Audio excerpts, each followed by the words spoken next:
Hello po! Ang pagkahilo kapag gutom ay isang karaniwang karanasan ng maraming tao. Narito ang ilang mga dahilan kung bakit nahihilo kapag gutom. Herman Buelva po uli. Una, kapag gutom, ang antas ng blood sugar ay maaaring bumaba. Ito ay maaaring magdulot ng pagkahilo, pagkahimatay, at iba pang mga sintomas. Pangalawa, ang dehydration ay maaaring magdulot ng pagkahilo, lalo na kapag gutom. Ang katawan ay nangangailangan ng tubig upang mapanatili ang mga function ng katawan. Pangatlo, kapag gutom, ang blood pressure ay maaaring bumaba. Ito ay maaaring magdulot ng pagkahilo at pagkahimatay.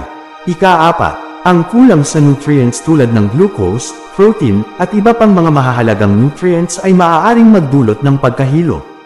Ika-lima, hormonal changes o ang mga pagbabago sa hormonal level ay maaaring magdulot ng pagkahilo kapag gutom. Mga dapat gawin.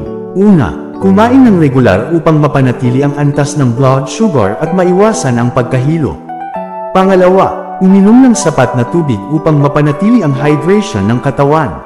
Pangatlo, kumain ng mga pagkain na mayaman sa nutrients tulad ng glucose, protein, at iba pang mga mahahalagang nutrients.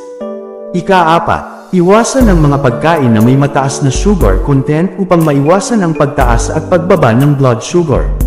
Ika-lima, kumonsulte sa doktor kung ang pagkahilo ay patuloy o may ibang mga sintomas na kasama. Ingat po palagi. God bless po.